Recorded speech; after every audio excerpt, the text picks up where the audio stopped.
Hi again folks, how are you all doing? This is my Accurascale Class 37 that was very kindly donated to me by James in Australia a couple of years ago. It's been a regular runner on my layout and it's one of my favourite models. It's run pretty much flawlessly, never given me any problems until now.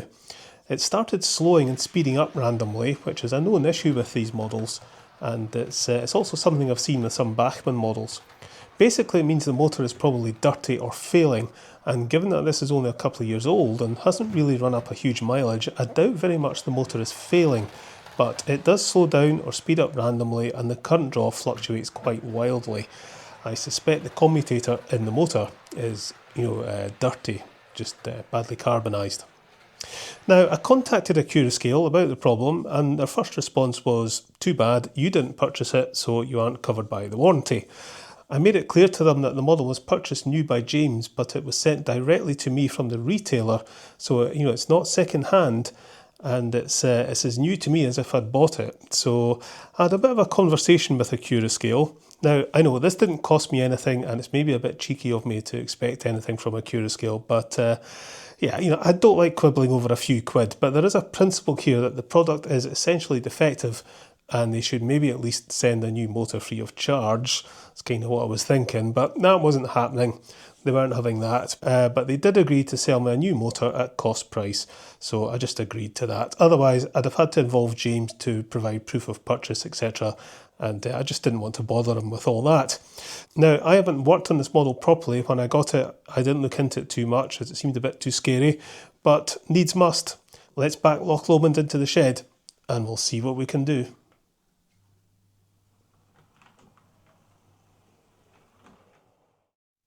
Okay then, my Accurascale Class 37, which isn't feeling too well, sadly. I've got the replacement motor from Accurascale. They charged me £15 plus postage for that. They were originally asking for £25, but haggled them down to £15. I've got a nerve, haven't I? I got the thing for nothing, and I'm arguing over a few quid for a replacement motor. So looking at the new motor in the packaging there, it kind of looks like it might be possible to open the old motor up and give it a scoosh out.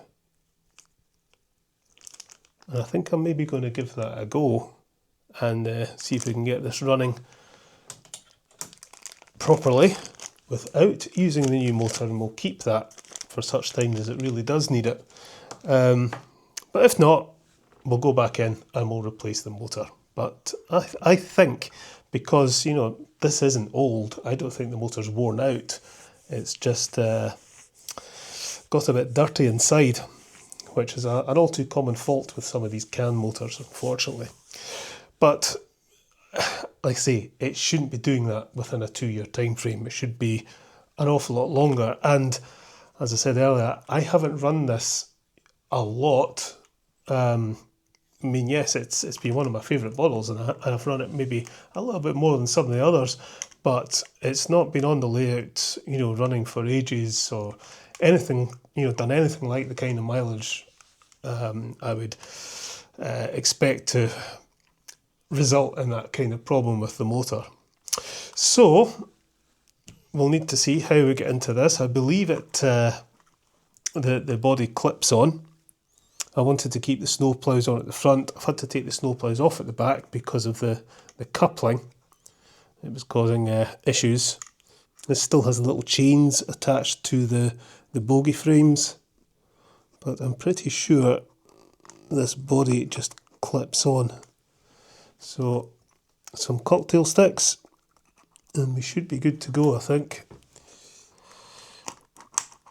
This should, I think, just come out fairly easily.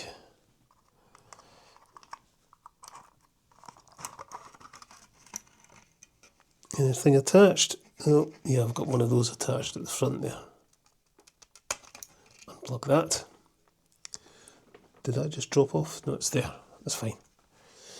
So we will have to remove this PCB. We've got 4 screws, and it's also got little wires in each corner that are soldered. So we've got a little screw in each corner, and also these little black wires that are soldered on. Same at this end. And we'll have to undo all these plugs.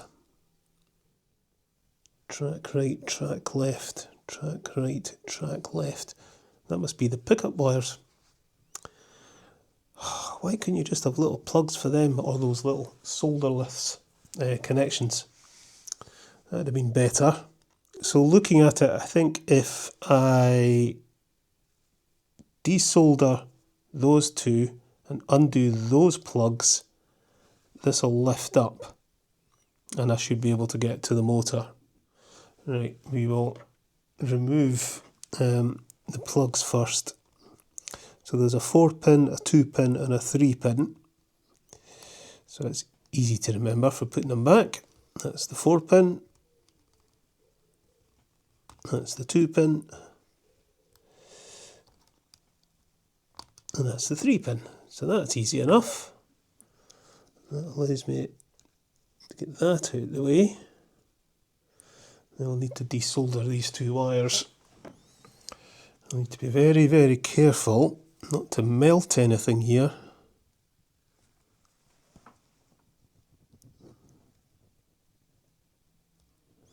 It's that one off. Get those wires out the way.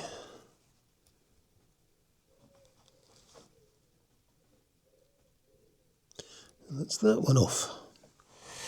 Undo the screws.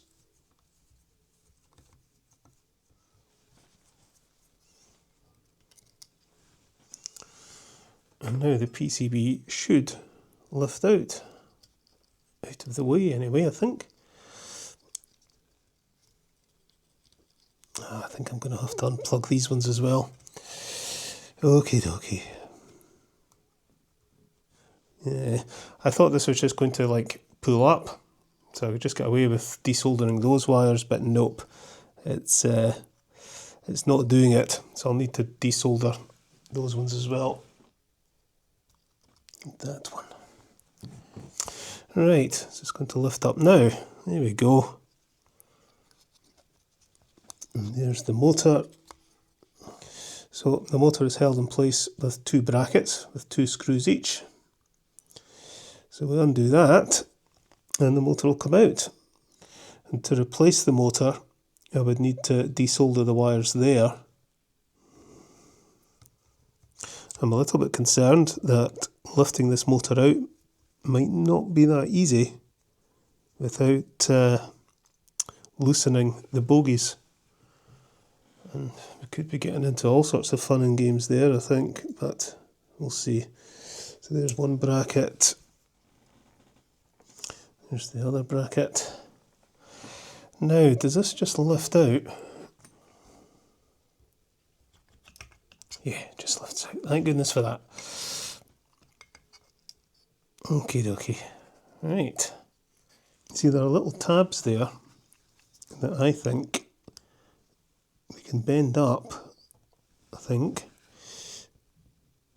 and then maybe just open it up enough to get some contact cleaner in. Bend them up on that side, and on this side. And then you see that then comes kind of out. So you can just see in there the commutator and the brushes, which all look fine.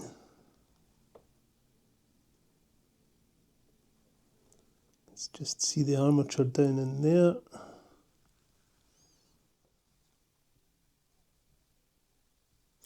So I was kind of expecting that to look a bit, right, yeah, I can see now in the slots. It's the slots of the commutator. Probably can't see that, but it looks like the slots in the commutator are a bit gunked. So we need to try and clean them out. Can I get a pin in there to do that?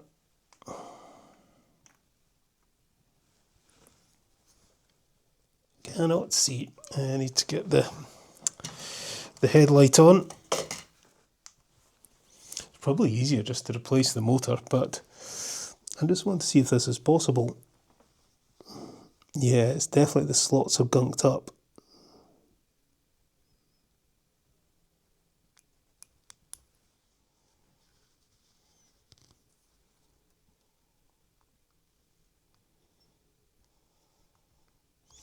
It's just the bit of the commutator where the brushes sit, just between the poles, has just got dirty.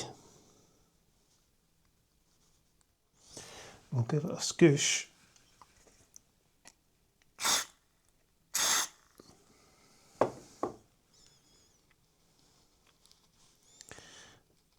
And then that should go back together. I'm not entirely convinced that's going to work. And I think it'll probably just happen again, but then I don't see why the same thing won't happen with this motor, unless they change the brushes or something. But, you know, if you have to replace this motor every couple of years, that's not very good. So I'm hoping that has worked, just giving it a bit of a clean. And then at least I know it's just a matter of servicing it like this, rather than replacing the motor.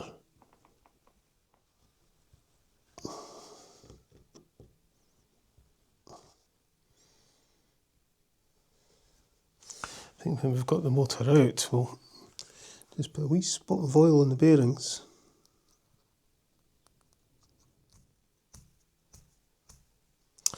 Alright, okay, we will put it back together at that and see what happens. And there's no lubrication in the drive shaft, so we'll put a wee touch on.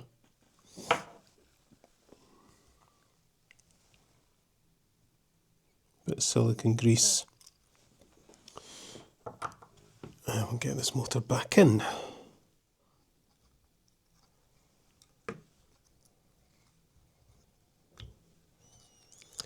Goes in like so.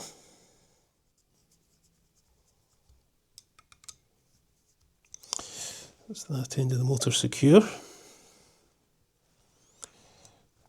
Put that one in.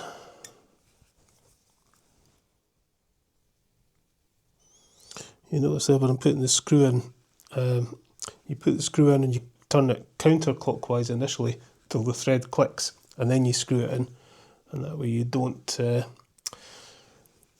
strip the thread. Quite a few people mention that in the comments, but I do know about it and I do it. Sometimes it's not always easy to do, and sometimes the models I deal with, the threads are pretty much stripped anyway, and it doesn't really work. But when a model's not been taken apart before like this, yeah, get the screw in the hole, turn it anti-clockwise till it clicks, and then it should screw in effortlessly without stripping anything. Let's make sure these wires aren't interfering with anything.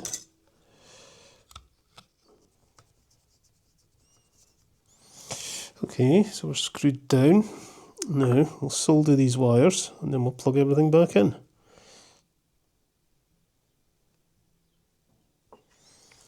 So that's one in. And that one, solder all behaved itself. So we just need to plug everything back in now.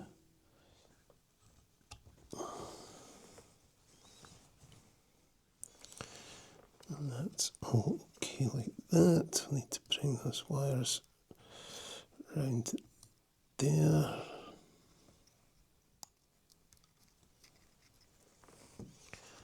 And then that one plugs into there. Alright, okay, we're all plugged back in and soldered up. Let's see how this runs. Okay, I'm sure this will run okay, but I'll need to test it on the layout to monitor the current draw and stuff.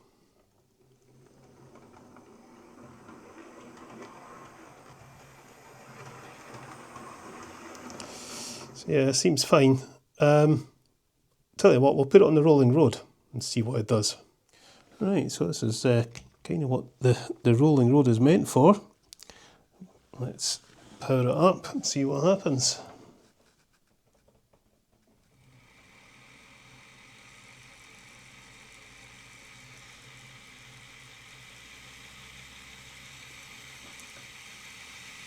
So put it on a pretty high power and we'll just keep an eye on that current draw.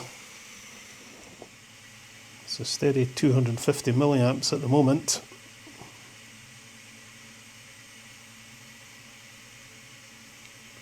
No fluctuation at all.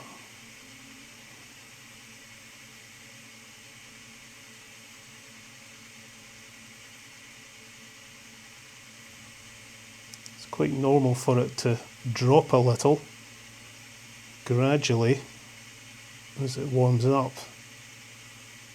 But that seems fine.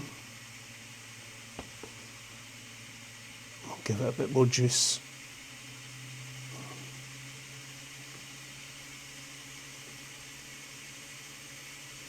That's up about 350 milliamps. And again, it's pretty steady. Because on the layout, it was pinging between about 350 milliamps and 500 milliamps.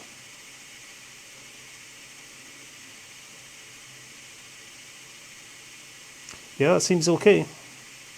Right, so far so good. Seems to be okay, but the ultimate test is to put it on the layout and see what happens. Does it speed up and slow down? Does the current draw fluctuate? We'll go and find out.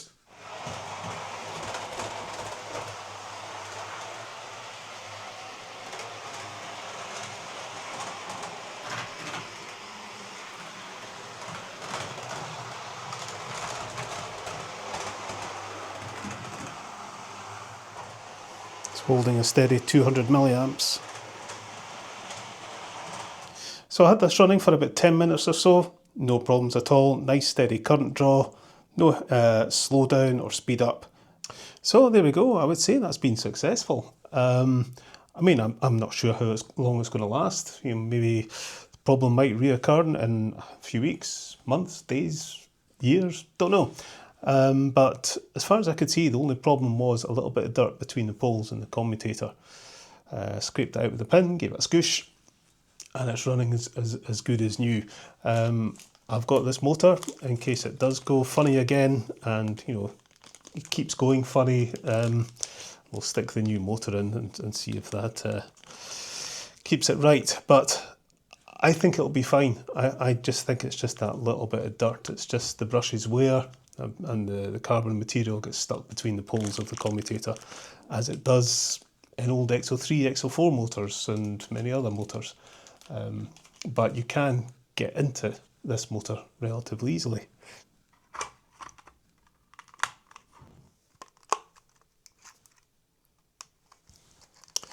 There we are.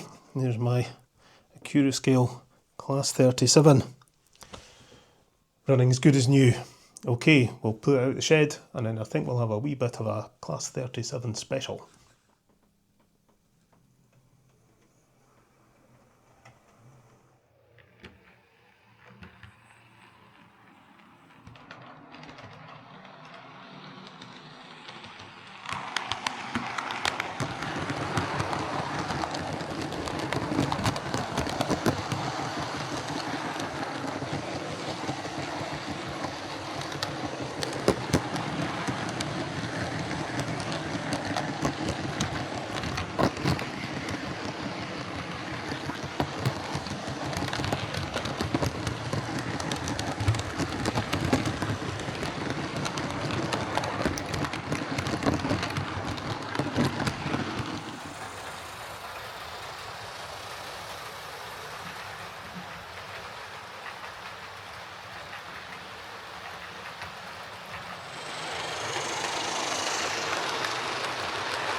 Right, so that's my Accurascale Class 37 running okay again.